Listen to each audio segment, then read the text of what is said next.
Meus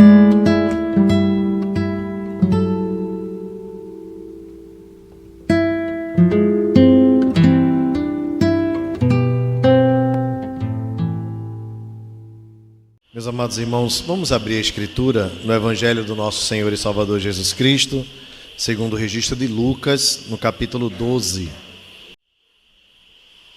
Lucas 12, de 54 a 59, diz assim a Escritura: Disse também às multidões: Quando vedes aparecer uma nuvem no poente, logo dizeis que vem a chuva, e assim acontece. E quando veres soprar o vento sul, dizeis que haverá calor, e assim acontece. Hipócritas, sabeis interpretar o aspecto da terra e do céu, e entretanto não sabeis discernir esta época? E por que não julgais também por vós mesmos o que é justo?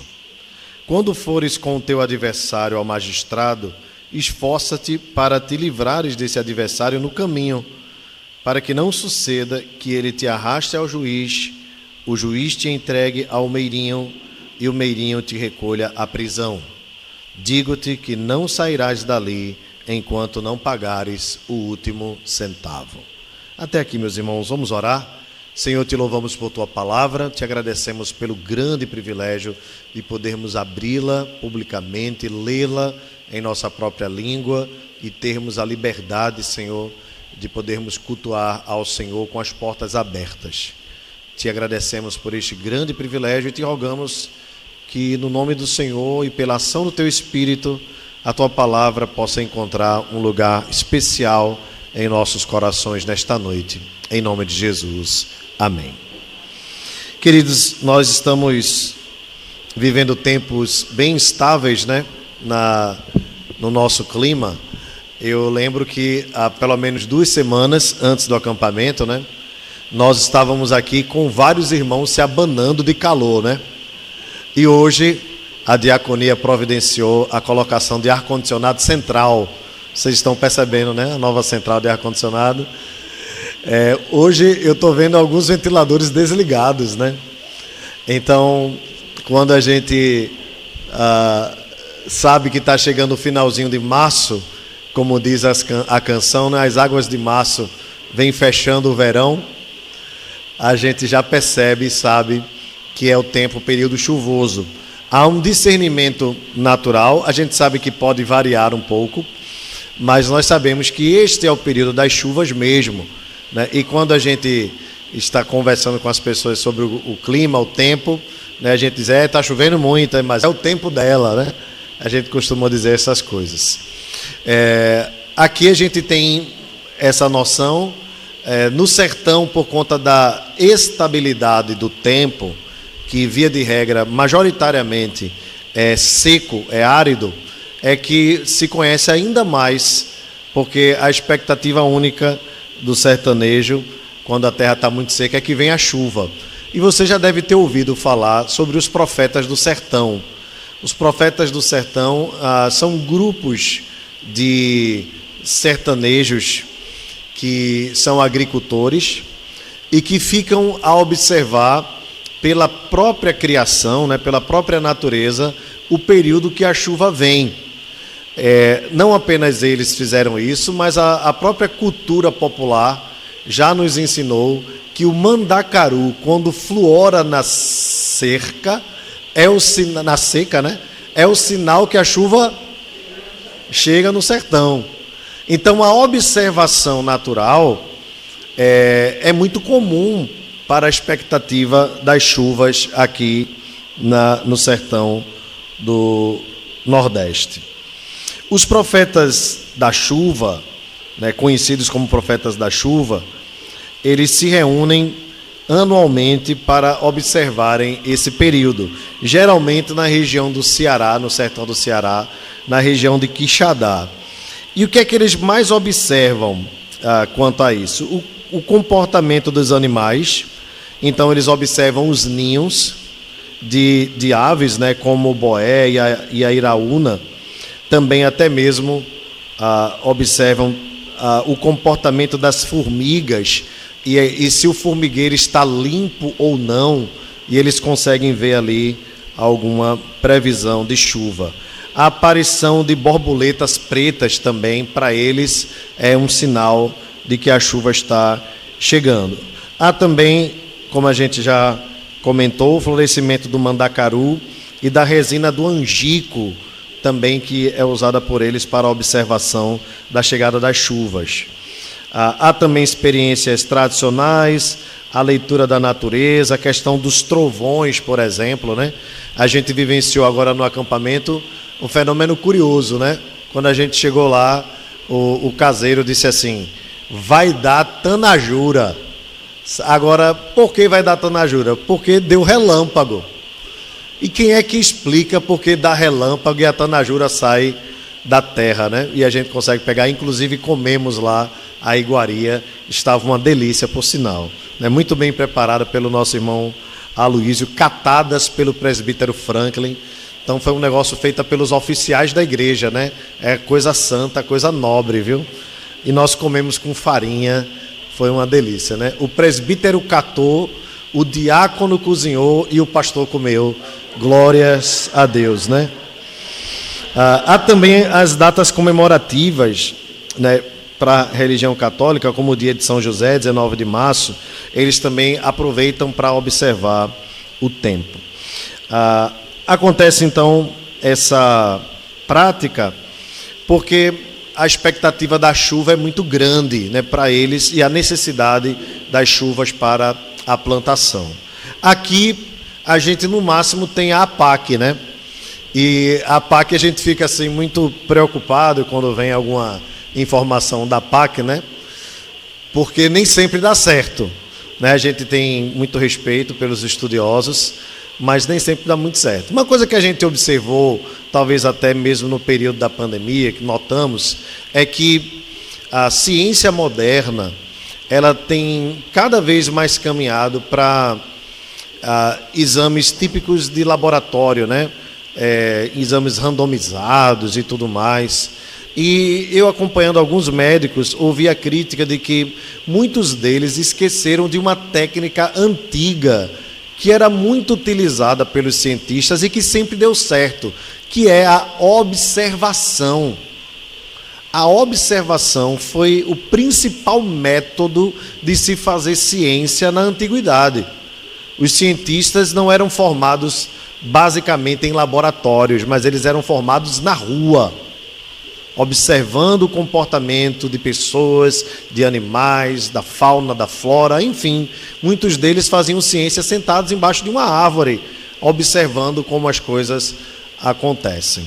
Bem, Jesus, irmãos, estava pregando para os seus discípulos e, em um dado momento, depois de falar sobre a necessidade de vigilância, a necessidade de estarem preparados, Jesus traz uma palavra no capítulo 12, verso 49 a 53, muito impactante. Ele diz que veio para trazer divisão na terra. Isso é chocante, porque nós entendemos que Jesus é um Deus de paz, né? E não de guerra.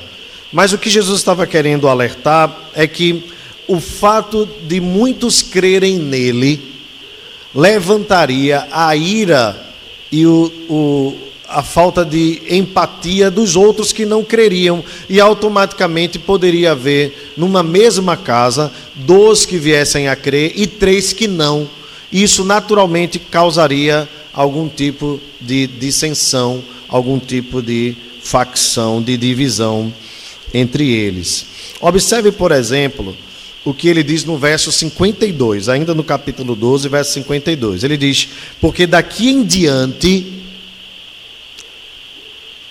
estarão 5 divididos numa casa, 3 contra 2 e 2 contra 3. Estarão divididos pai contra filho, filho contra pai, mãe contra filha, filha contra mãe, sogra contra nora e nora contra sogra. Por que Jesus está dizendo isso, queridos? Exatamente pelo fato de que a sua vinda à terra levantaria a necessidade urgente de uma decisão por parte de seus ouvintes. O que Jesus está dizendo aqui é que diante de tudo que ele já apresentou, havia a necessidade urgente das pessoas se posicionarem, se creriam nele ou não, e crendo nele, assumirem as consequências da fé, e não crendo, assumirem as consequências da sua descrença. E queridos irmãos, os sinais já foram dados, a decisão está à mesa, e não há mais tempo para se brincar com a própria vida. Eu queria observar com você, primeiramente, a partir do verso 54, esta palavra de Jesus às multidões. Observe que ele diz assim: quando vedes aparecer uma nuvem no poente, logo dizeis que vem chuva, e assim acontece. Nós sabemos bem, aqui na nossa região, por estarmos bem posicionados, a maioria de nós é menino do Rio, né? Fomos criados no Rio Doce, né? A maioria. Então a gente sabe muito bem, por estarmos numa região litorânea, que a nossa chuva vem de onde, irmãos? De lá. Não é? Então, quando a gente quer saber se vai chover ou não, a gente procura saber primeiro de Eliel e de Bio, né? Das famílias aí, Elsa e Giane, porque moram lá pertinho da praia, e a nossa chuva geralmente vem de lá. É claro que a nuvem pode vir de lá, passar e chover em outro lugar, mas via de regra vem do lado de lá. Então a gente não olha para as nuvens que estão lá. Então tem nuvens carregadas do lado de lá, vai chover aqui, não vai, elas não vão voltar, o vento vai te levar do litoral para a região da mata. É claro que há pessoas que mesmo morando a vida toda não sabem discernir isso. É natural que tenha gente que se preocupe com as nuvens que já passaram, mas via de regra, né, a maioria das pessoas sabe bem que a nossa chuva vem do lado de lá, então a gente fica na expectativa de que ela venha. Digo isso porque eu conheço algumas pessoas que ainda têm dificuldade, viu? Depois de tanto tempo, não sabem qual é a nuvem que vai chegar ou não. Não vou citar o nome delas, para elas não se sentirem ofendidas. Mas vamos lá, Catiane não se ofende tanto hoje, né? Mas ela tem dificuldade até hoje, não queria expô-la, não. Até hoje, irmão, sentada no sofá, ela não sabe apontar onde é a PE 15 e a PE 22 lá em casa. Sempre ela aponta errado. Um dia desse ela disse para mim, eu estava no atacadão, e eu pensei que era o atacadão da PE 15, mas era o da PE 22, né? O lá da frente, né? Era o daqui de perto, enfim. Tem gente que tem essa dificuldade, não tem nenhum problema, né? Geralmente essas pessoas vão ter dificuldade também para dirigir, vão se perder no caminho, tal. Enfim, acontece, nem todo mundo tem as mesmas habilidades. Porém, o israelita vivia numa região árida. E na região árida, assim como, mais ou menos como o nosso centro-oeste, né? A região ali de Goiás, tal, não tem litoral. Então, eles vão tentando, né, que é a região de Cerrado, né, vão tentando ali descobrir mais ou menos de onde vem a chuva, mas com o tempo e com a experiência, as pessoas começam a discernir na sua própria região quando vem a chuva e quando não vem. Jesus diz assim: quando vocês veem aparecer uma nuvem no poente, logo vocês dizem que vem a chuva, e assim acontece. É a experiência, naturalmente, fazia com que eles tivessem discernimento. E quando vedes soprar o vento sul, dizeis que haverá calor, e assim acontece. Nós aqui não temos essa questão de vento sul, vento norte, né? Mas a gente já conhece quando o tempo dá aquela esquentada, não é? Aquela quentura que você diz assim, vai chover. Essa quentura toda é porque vai chover. A gente já conhece a nossa região e sabe quando está chegando. Eu lembro uma vez que a gente ainda estava construindo aqui, e numa conversa caiu uma chuva danada. A Araci disse assim, é a chuva das árvores, é a chuva do pé de acerola. E eu tinha um pé de acerola em casa, né? E a bispa profetiza, acertou. No outro dia, irmãos, as florzinhas já tinham saído e já tinha acerola verde. Bruxaria pura, né? Eu tô brincando. Mas é a experiência. É a experiência. O pessoal sabe quando é a chuva das frutas. Veja que coisa curiosa. Isso é maravilhoso, né? Porque a maioria de nós não observa mais isso, né? O pessoal mais antigo passou para algumas pessoas, mas a maioria não se liga muito nisso. Tem gente nos nossos dias que pensa que a acerola nasce no saco, né? Que compra na feira, não nasce mais no pé, né? É coisa esquisita, né? É leite de caixinha, vem da geladeira, tal, essas coisas todas. Então essa observação era normal no povo de Israel, observar a chuva e observar o vento. Aí Jesus diz assim, agora vejam a pancada, né? Hipócritas, sabeis interpretar o aspecto da terra e do céu, entretanto não sabeis discernir esta época? Veja que palavra de Jesus forte, né? Qual era o problema aqui que Jesus havia encontrado? É que os homens estavam aptos a observarem as coisas naturais, mas não estavam preparados para discernir, para observar o evento mais maravilhoso de toda a terra. Observar a criação, a chuva, observar o vento, mas eles não estavam observando o evento esperado de todos os séculos, a vinda de Jesus ao mundo. A vinda de Jesus ao mundo, irmãos, é o espetáculo mais maravilhoso de toda a humanidade. Não são as chuvas, não é o vento, não é qualquer outro fenômeno, né? Nem mesmo aqueles mais espetaculares aos nossos olhos. Não é o evento mais maravilhoso que a terra viu.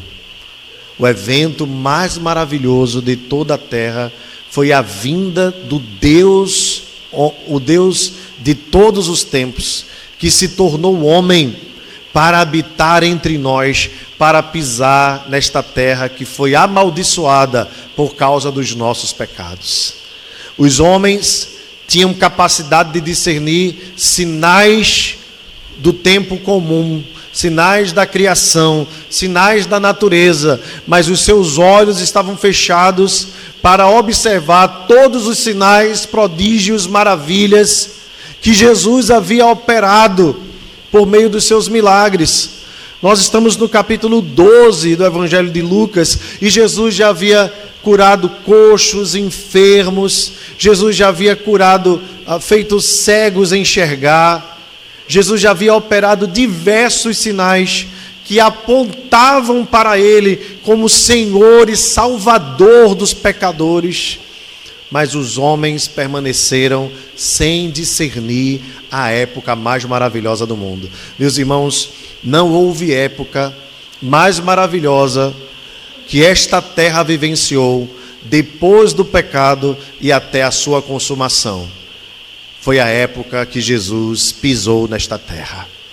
Esta terra conheceu o Deus de todos os séculos, o mistério que estava oculto por todas as gerações. Por isso o apóstolo Paulo diz que Deus enviou o seu Filho ao mundo na plenitude dos tempos. Queridos, Deus preparou o tempo, Deus preparou o espaço, Deus preparou todo o cenário para enviar seu Filho ao mundo. Ele trouxe palavras de poder, Ele trouxe palavras de graça, Ele manifestou poder através dos seus sinais, das maravilhas que operou, mas o homem ainda estava sem conseguir enxergar a maior beleza que esta terra conheceu, que é o Senhor Jesus. Isto porque, queridos, os homens amaram mais as trevas do que a luz. Veio para o seu, mas os seus não o receberam. Ele foi humilhado na sua própria terra, na terra que ele mesmo criou. ele foi desprezado no cenário que ele mesmo montou antes da fundação dos tempos. Ele foi esquecido, mesmo tendo sido anunciado por tantos séculos, por tantas gerações. Queridos, se nós observarmos toda a história do nosso Salvador e o enredo, o contexto anterior, nós podemos lembrar de todas as inumeráveis anunciações do retorno, da vinda de Jesus, desde os primeiros momentos lá na história da humanidade, em Gênesis capítulo 3, quando Deus falou para a serpente: porém inimizade entre ti e a mulher, entre a tua descendência e o teu descendente, este te ferirá a cabeça e tu lhe ferirás o calcanhar. Ora, em Gênesis 3,15, no proto-evangelho, Jesus já havia sido prometido, e todas as coisas apontavam para Ele. Todos os escritos apontavam para Ele, todas as profecias apontavam para Ele, e Deus planejou, arquitetou todas as coisas para que Jesus viesse ao mundo no tempo determinado pelo Pai, para que pudesse transmitir graça aos que ouvem, para que não apenas pudesse abrir os olhos físicos dos cegos, mas também abrir os olhos espirituais dos homens. Mas os homens amaram mais as trevas do que a luz. Eram capazes de discernir as coisas do tempo, mas não eram capazes de observar as coisas do Senhor do tempo. Eram capazes de observar a criação, mas não eram capazes de observar o Senhor da criação. Queridos irmãos, aqui eu gostaria de trazer duas aplicações práticas e objetivas para a nossa noite. A primeira é que, ainda hoje, 2000 anos depois, os homens continuam endurecidos, incapazes de enxergar Jesus. O meio que Jesus manifesta a sua presença nos nossos dias é através da pregação da palavra. E veja como as pessoas estão como que tivessem coceiras nos ouvidos. Elas dão ouvidos a muitas coisas, às vezes até concordam com o Evangelho, às vezes até gostam de ouvir os hinos, muitas vezes gostam até de serem chamadas de amigas do Evangelho, mas é um discernimento limitado, pois não entendem a necessidade de verdadeiro comprometimento com o Evangelho. As multidões gostavam também de Jesus. As multidões gostavam dos milagres de Jesus. Quantas vezes as multidões não disseram: Senhor, faz mais sinais, faz mais milagres, nós queremos ver o espetáculo. Quantas vezes as multidões não correram até Jesus, e Jesus disse: vocês vieram até mim, não porque viram os meus sinais e creram, mas vocês vieram até mim porque vocês comeram pão e se fartaram. Ou seja, vocês vêm até mim porque vocês querem usufruir dos meus benefícios, mas não há interesse real em ter um comprometimento comigo. Meus irmãos, esta é a falta de discernimento deste mundo. Este mundo quer moldar Jesus à sua própria necessidade, fazer um Jesus de acordo com os seus pensamentos. Ora, ele não pode ser tão duro assim. Ele é amor. Aí ele não pode condenar, porque ele é graça. E cada um vai moldando Jesus à sua própria criatividade. É muito comum nós vermos artistas falando.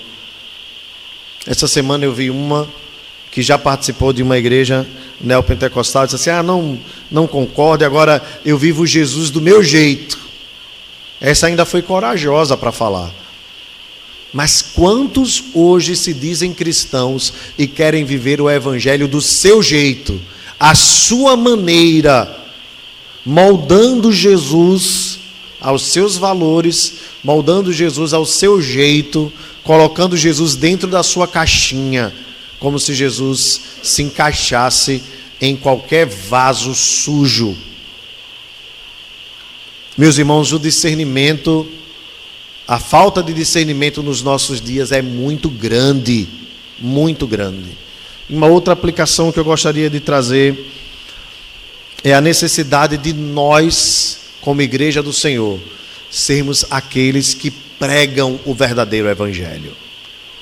Porque se a fé vem pelo ouvir, e o ouvir da palavra de Deus, nós, como igreja do Senhor, precisamos urgentemente falar de Jesus a este mundo. Se a salvação vem pela fé, a fé vem pelo ouvir, e o ouvir da palavra de Deus, como ouvirão se não há quem pregue? Cabe a nós essa missão, pregarmos o evangelho, vivermos o evangelho, para que tanto a proclamação, o querigma, como a vivência, o testemunho, martíria, sejam marcas da igreja de Cristo nos nossos dias, de maneira que não seja, queridos, a incredulidade deste mundo caído acrescida a nossa falta de pregação, a nossa falta de zelo na vida cristã. Nós não queremos que ninguém se perca, mas alguns se perderão. E aqueles que se perderão, que não se percam pela nossa negligência, pela nossa falta de pregação, pela nossa falta de confronto com a realidade das Escrituras. Meus irmãos, se nós soubéssemos que a nossa casa está pegando fogo e os nossos filhos estão dormindo lá dentro, o que você diria a eles? Você diria assim: eu não vou acordar porque ele está muito cansadinho, deixa o bichinho dormir hoje. Ou você gritaria urgentemente, dizendo: levanta daí, menino. Certamente a segunda opção. Queridos irmãos, nós não podemos ver as pessoas que estão próximas a nós caminhando para o inferno sem serem alertadas. O tempo delas ouvirem a mensagem do evangelho é hoje. Você precisa falar de Jesus. Eu preciso falar de Jesus. Ah, mas eu vou esperar o tempo de Deus. Não use isso como desculpa para se acovardar diante do confronto que o evangelho pode trazer à vida daqueles a quem você ama. Porque se você ama de fato, a maior prova de amor que se pode dar por alguém que de fato a gente ama é pregar o evangelho. Porque todos os amores e os benefícios que você pode oferecer a alguém nesta vida ficarão aqui. Você pode dar um carro do ano, você pode dar uma casa mobiliada, você pode dar um iPhone 28, você pode inventar aí os maiores e todos os benefícios que existem. Todos eles ficarão aqui. Mas se tem uma bênção que você pode oferecer a alguém, é a bênção da pregação do evangelho, da palavra de Deus, porque esta palavra é poderosa para salvar eternamente o coração de todo pecador. Pregue o evangelho, querido. Nós somos o povo a quem Deus concedeu discernimento. Os nossos olhos foram abertos. Nós somos capazes de compreender pelo Espírito Santo as verdades do evangelho, mas esse mundo não pode. Há apenas uma forma disso acontecer: pela pregação da palavra e pela operação do Espírito Santo. Era isso que João Calvino dizia: a palavra e o Espírito e a palavra, e Deus operará no coração daqueles a quem ele escolher. O texto continua. No verso 57, Jesus diz: e por que não julgaste também vós mesmos o que é justo? E o que é justo aqui que Jesus está se referindo, irmãos? O que Jesus está se referindo aqui é o fato de que ele manifestou na sua própria vida e existência todos os requisitos, ele cumpriu todas as profecias que anunciavam que ele é o Salvador do mundo. Tudo foi cumprido. Mas os homens, mesmo sabendo, preferiram acusar Jesus de coisas que ele não era. Por exemplo, disseram que ele era o maioral dos demônios, que ele operava pelo poder de Beelzebul. Escarneceram dele, cuspiram no seu rosto, colocaram sobre ele uma coroa de espinhos, rasgaram suas vestes, lançaram sortes das suas vestes, porque os homens amaram mais as trevas do que a luz, mesmo tendo ele cumprido todas as profecias, inclusive aquelas sobre as quais ele, como homem, não tinha nenhum controle. Ele não controlou o seu nascimento, o local do seu nascimento, a fuga para o Egito de José e Maria, entre tantas outras coisas. Porque a alta crítica vai dizer que Jesus, sendo conhecedor de todas as profecias, foi cumprindo elas para se autoafirmar como Cristo. Ora, se isso ainda fosse verdade, imagine Jesus ainda no ventre obrigar José e Maria a ir para o Egito, para fugir para o Egito, e ir fazer o censo em Belém. Será que ele poderia fazer isso? É lógico que não. E se ele poderia, então a alta crítica cai, porque aí mostra que ele realmente é Deus. Porque uma criança no ventre jamais pode dizer para os pais de forma natural para onde eles devem ir. Pois bem, assim sendo, irmãos, mesmo tendo os ouvintes, as multidões, todas as provas cabais de que Jesus é de fato Filho de Deus, tendo cumprido todos os quesitos, todas as profecias, os homens não julgaram o que é justo, porque amavam mais as trevas do que a luz.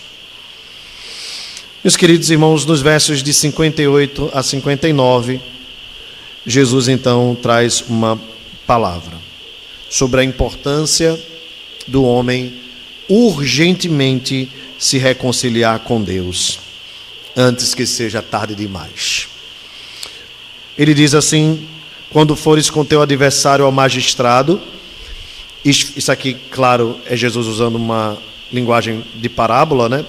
Esforça-te para te livrares desse adversário no caminho, para que não suceda que ele te arraste ao juiz, o juiz te entregue ao meirinho, que era um tipo de oficial de justiça, né, ou de guarda, e o meirinho te recolha à prisão.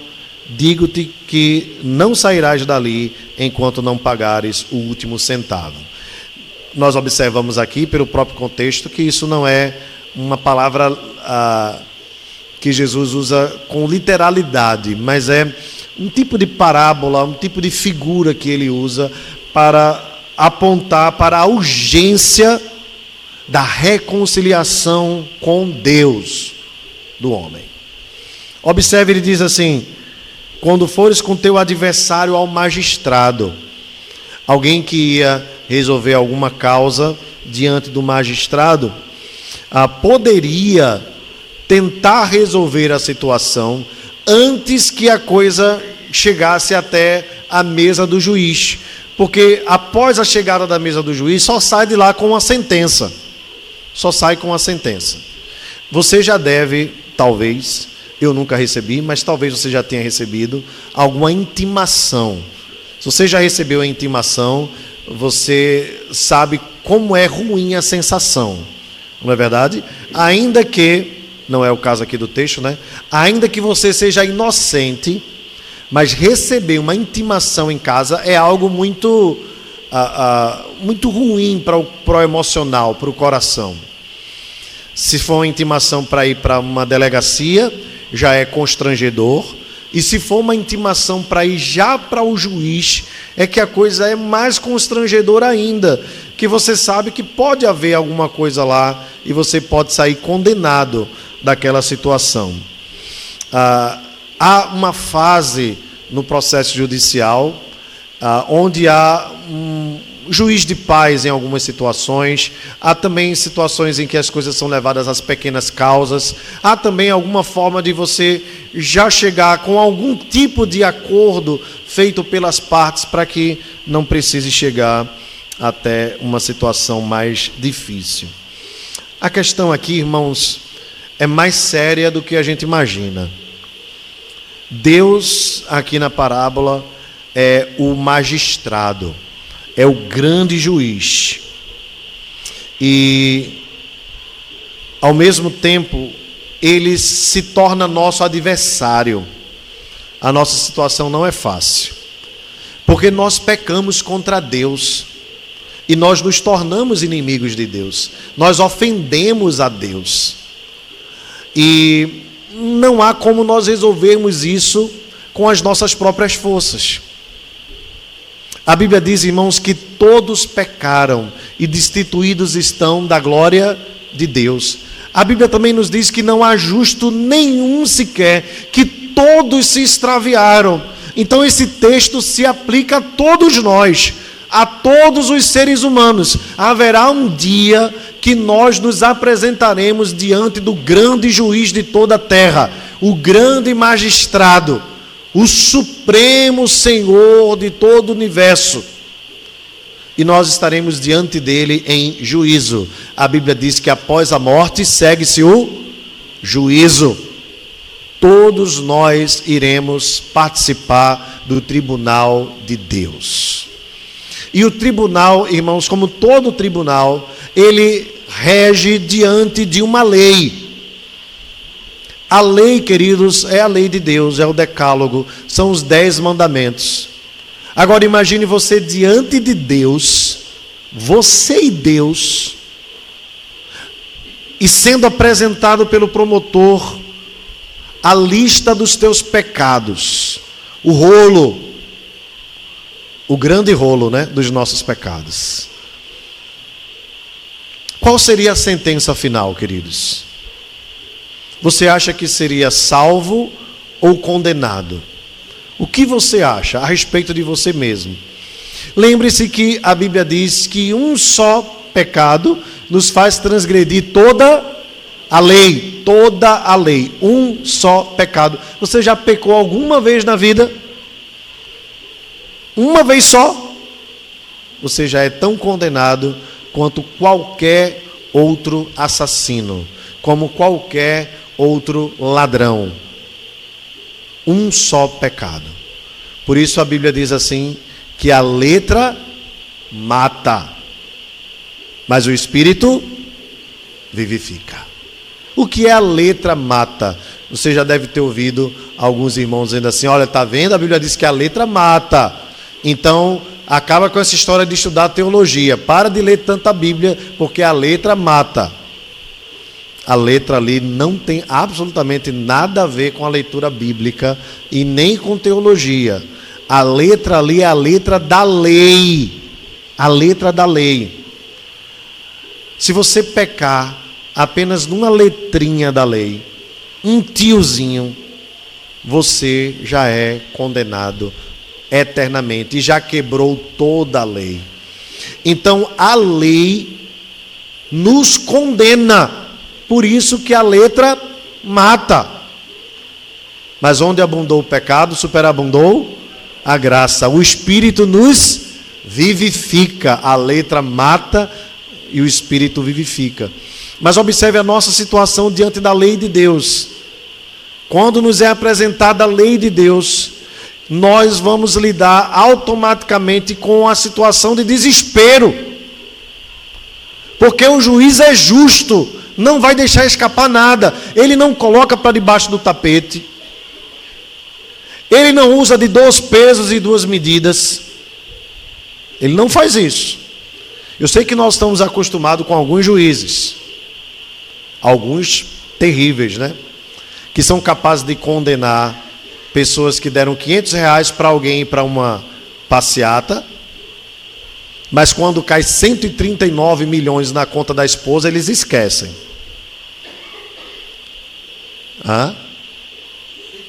129 milhões. Aí não se dá 48 horas para esclarecer os fatos. Mas um empresário que deu R$500, nem foi para a caminhada lá do 8 de janeiro, está preso por 14, vai passar 14 anos preso.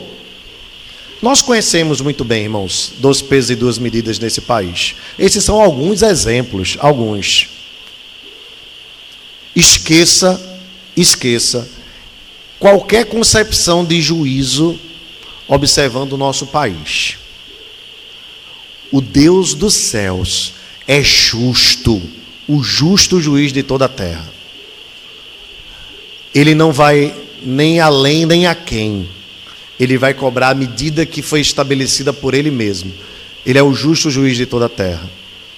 Então não vai haver, queridos, pecado colocado debaixo do tapete. Não vai haver injustiça. Não vai haver falta. Não vai haver falha. Ele vai cobrar o que ele mesmo estabeleceu. É o justo juiz. E a pergunta é: quando você se apresentar diante de Deus, os teus pecados forem expostos, qual é a sentença que será dada a respeito da sua vida? Naturalmente, a sentença de todos nós é a condenação. Não escapa ninguém, absolutamente ninguém. Todos nós seríamos lançados ao inferno eterno. Todos nós seríamos condenados a uma eternidade longe de Deus, debaixo do seu fogo eterno, com sofrimento eterno, com dor eterna e afastamento eterno da presença de Deus, sem segunda chance. Essa era a sentença que estava sobre nós. A questão é como você vai se apresentar diante do juiz. E há uma forma de nós nos apresentarmos diante do juiz e não sermos condenados. É se alguém pagar a dívida por nós. É se alguém pagar e satisfazer a justiça do justo juiz. O justo juiz não vai esquecer de nenhum dos nossos pecados. Ele seria injusto se ele fizesse isso. Ele vai esquecer de aplicá-la às nossas vidas. Mas ele vai aplicar na vida de alguém. E esse alguém é Jesus de Nazaré. Louvado seja o seu nome. Por isso Isaías diz: o castigo que nos traz a paz estava sobre ele, e pelas suas pisaduras fomos sarados. Meus irmãos, o que acontece é que a nossa injustiça, os nossos pecados, foram imputados a Jesus na cruz do Calvário, para que a justiça de Jesus e a sua perfeição fosse imputada a nós. É por isso que Jesus é o nosso Cordeiro Pascal. É por isso que Jesus é o nosso substituto vicário, porque ele satisfez toda a justiça de Deus. Quando no Calvário Deus derramou sobre o seu Filho toda a sua ira, Deus se satisfez. Por isso Isaías diz: porque agradou a Deus moê-lo, fazendo-o enfermar. Quando na cruz do Calvário ele carrega as nossas dores, carrega as nossas iniquidades, sofre as nossas culpas, ele está nos livrando do inferno eterno, ele está nos colocando diante do grande dia do julgamento de Deus como perdoados. Agora, pois, já não há mais condenação para aqueles que estão em Cristo Jesus. O julgamento já foi feito, irmãos. Naquele grande dia, diz a Escritura, aquele que creu já está julgado. Quem não creu já está julgado, porque não creu no unigênito do Pai. Mas quem creu está salvo. Meus irmãos, a boa notícia repousa sobre nós, que cremos em Jesus. Nós já estamos prontos, não apenas para viver, mas também já estamos prontos para morrer. Porque se hoje nós partirmos, nós estaremos prontos para nos apresentar diante de Deus, purificados pelo sangue de Jesus, salvos da condenação eterna, libertos da prisão do pecado que nos escravizava. Nós já estamos prontos. É por isso que enterro de crente é diferente. É choro de saudade, mas não de lamento. Porque aqueles que creem em Jesus, ele mesmo diz: aquele que crê em mim, ainda que esteja morto, viverá. E quem vive e crê em mim, jamais morrerá eternamente. Meus irmãos, a palavra alerta aos ouvintes. E se você nessa noite nos ouve através da transmissão, através desta mensagem, o dia é hoje. O dia de você reconhecer Jesus como teu único e suficiente Salvador. o dia de você professar a tua fé, o dia de você declarar que precisa de Jesus é hoje, porque se apresentar diante de Deus, sem o grande advogado, sem o grande defensor, é perda certa, é condenação certa. Mas apresentar-se diante do grande e justo juiz, com um advogado, que é capaz não apenas de advogar as nossas causas, mas ele morreu pela nossa causa, é salvação certa, é libertação da condenação certa, é a certeza e a garantia de que Deus nos absolverá no dia do grande juízo. E não é por causa de nós, mas é por sua graça e por sua misericórdia derramada sobre as nossas vidas.